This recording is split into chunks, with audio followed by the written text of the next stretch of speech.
All right, got some breaking news. Sadly, a teen was killed in a crash in northwest Harris County. Let's get you live right now to TJ Parker. He is at that horrific scene on Highway 6. TJ, what can you tell us? Yeah, very horrific. Good morning to you, Erica. This is the scene. You can see this black BMW split in half here. This is Highway 6 at Lot Catherine Lane in northwest Harris County. The Harris County DA's office spoke with us in the last half hour or so. They have charged the driver of the other vehicle involved in this crash with DWI. That person is now in custody. Let's take you up to Sky Eye. They've been above this scene all morning long. Highway 6 is closed in both directions. Deputies say a black BMW was heading southbound on Highway 6 this morning and was going at a high rate of speed when it collided with a Hummer in the intersection. There were 3 people in that car. One of them, unfortunately, a 15-year-old was killed. The other 2 were taken to the hospital in serious condition. The people in the Hummer were not taken to the hospital, but again, the driver was taken into custody. We did speak with the teen's family earlier this morning. Take a listen. So he was from DeSoto, Texas, football player, basketball player, any player. Unproven talent. That alcohol, potentially drugs, and speed all contributed to a 15-year-old young person not being with us anymore and his family having to deal with that. And I've said this over and over again, but it's not okay. Yeah, incredibly tragic here. The family of that teen are also out here and have been out here all morning long. Tier says that more charges could come. In northwest Harris County, I'm TJ Parker, ABC 13 Eyewitness News. Such a sad situation, TJ. Thanks. Well, more breaking news this morning. 2 brothers have been found after someone shot up a home in northwest Harris County. Around 1 a.m., someone shot out the windows of the trailer home on Ramona near North Houston Roslyn. Deputies got there and found the family's dog dead too, apparently shot. A mother was distraught. Her 2 sons were missing at the time. Well, an hour later, deputies found them nearby, apparently hiding. The 19-year-old brother was shot in the head and arm. He is expected to survive, though. The 12-year-old brother was not hurt. Deputies say they're not sure of the motive behind that shooting. Now to Liberty County, where a fire truck in Plum Grove was struck by bullets while children and families were nearby. The shots were fired about 6 last night near the fire station. The volunteer fire department posted these photos. You can see one .40 caliber bullet hit the windshield. The department said at least 3 rounds were fired off while they were having a family dinner, again with children present. Thankfully, no one got hurt. If you know, though, who opened fire, call the Liberty County Sheriff's Office. Well, for the first time, we are hearing from George Floyd's friend who was with him the day he died. Maurice Hall is from Houston. ABC 13 reporter Maya Shea joins us now. Maya, he's giving us a new perspective on what exactly happened that day.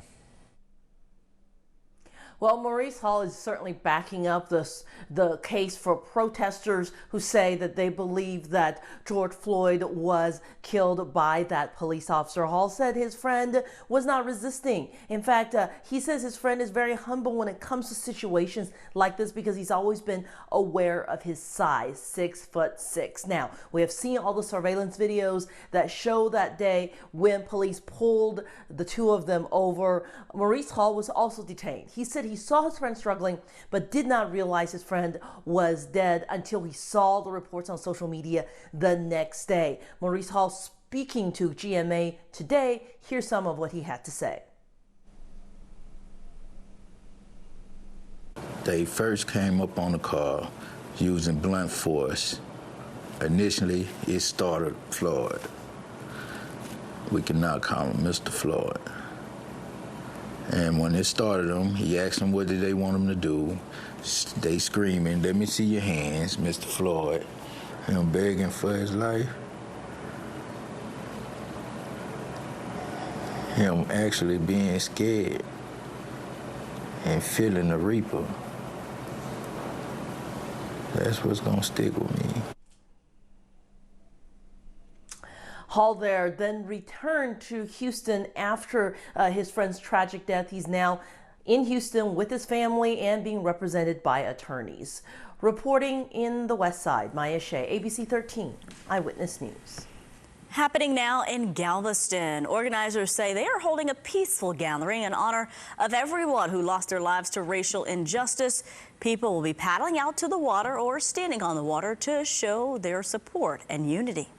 Well, celebrating the class of 2020, today school districts will gather for an outdoor celebration like we've never seen before. ABC 13 reporter Charlie Edsity joins us to tell us about all these big names that they're attracting with this. Charlie. Oh my gosh, so many big names are all coming together to celebrate these graduates. And I spoke with the principal over at Wheatley High School. They're one of the schools that's participating. And he said it is so important for these students to be recognized. He said the pandemic has thrown everybody for a loop, but students at his school in particular, some of them have had to work through high school. They've had to help raise their siblings and really support their families. So he wants to make sure that those students in particular get this recognition. It's been a while since Wheatley High School has seen this much movement on campus. They were super excited. So just to come back together. The class of 2020 will get to come back together after being away for months.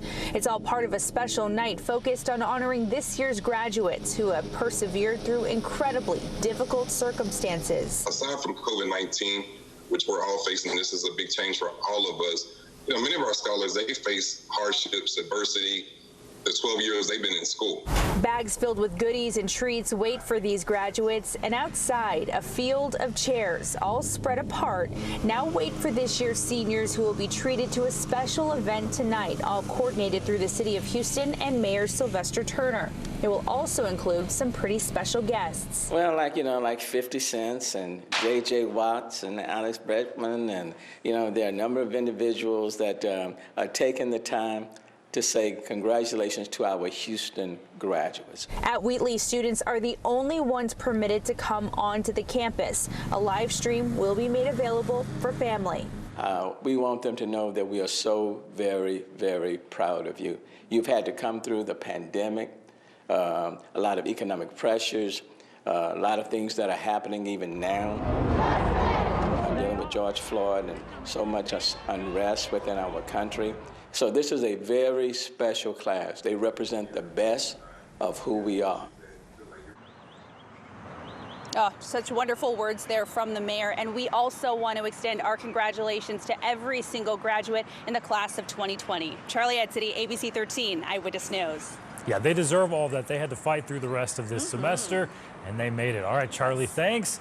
And let's check in with Alita. She's been busy. She deserves a donut or something for all her work this morning. Yes, she does. Yes, let's go get those donuts. All right, weather-wise for today, it is going to be very sticky, steamy as well. We've got temperature readings that'll be topping out in the mid-90s, very similar to yesterday. And like yesterday, there could be an isolated rumble of thunder across our area as that sea breeze gets going. I think the majority of that wet weather could be favoring just our coastal communities, but perhaps a couple of inland spots could see an isolated downpour. Everybody, we're talking widespread heat index values, though, in the upper 90s. We're talking feels like 100 out toward LaGrange. So in direct sunshine, just tack on additional 10-15 degrees to that. As far as those cooling rain showers, we're going to get very few of those through the upcoming weekend. It won't be until late Sunday night into Monday where we could possibly feel the effects of what will become Tropical Storm Cristobal. But you'll notice that the highest rainfall totals here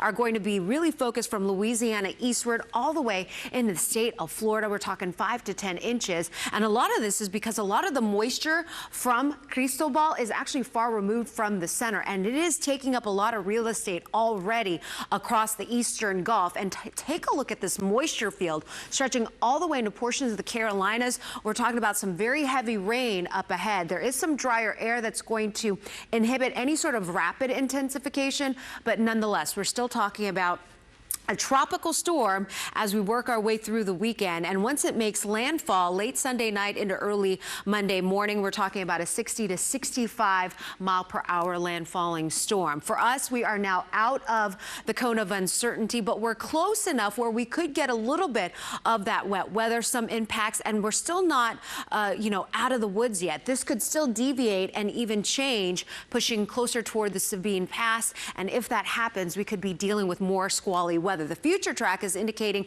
for the most part we should stay dry Saturday even into Sunday, but Sunday night into early Monday morning, take a look. We get some of those rain bands feeding off of that storm as it pushes inland, and we could get another round developing late in the afternoon, evening hours on Monday, but the majority of this actually dries out, and then we heat up beginning on Tuesday. We may even see a front moving through here come Wednesday. That's going to reintroduce some showers and storms, and then behind that front, we actually have humidity drop, some cooler air as well diving in. Not a big drop in temperatures, but those temperature readings by Thursday morning in the upper 60s. All right, a lot to watch out for. Alita, thanks, and thank you all for joining us. We'll see you for our next newscast at 11 a.m.